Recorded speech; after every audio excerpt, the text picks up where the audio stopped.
Hello bachcho, let's read the question. So the question here is a ring is made up of a wire having the resistance R0 is equal to 12 ohms. Find the point A and B as shown in the figure at which the current carrying conductor should be connected so that the resistance R of the sub circuit between these 2 points is equal to 8 by 3 ohms. Okay, so here the ring, we can say that ring is divided into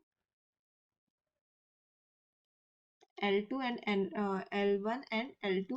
So here what will be the resistance? We can say that resistance is equal to P1 upon A. That will be resistance is directly proportional to L.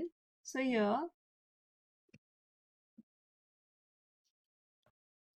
here let the resistance be R1. Okay, resistance is equal to R1 and length is equal to L1 and R2 and L2.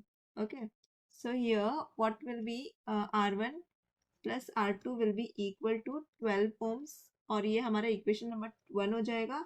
और यहाँ पे हम बोल सकते हैं कि 1/R1 plus 1/R2 is equal to 3/8 हो जाएगा यहाँ पे, दैट इज इक्वेशन नंबर 2। तो यहाँ पे इक्वेशन 1 और 2 सॉल्व करें तो सॉल्विंग इक्वेशन 1 एंड 2 हम लोगों को क्या मिल जाता है कि R1 is equal to 4 ohms दिया गया है यहाँ पे और जो R2 है वो इज इक्वल टू 8 ओम्स है। ठीक है, तो यहाँ पे हम लोग बोल सकते हैं कि L1/L2 that is equal to R1/R2 is equal to 4/8 that will be equal to 1/2। तो यहाँ पे हम बोल सकते हैं कि L1/L2 हो जाएगा 1/2। तो यहाँ पे हमारा option number D will be the correct option. Okay, I hope the concept is clear.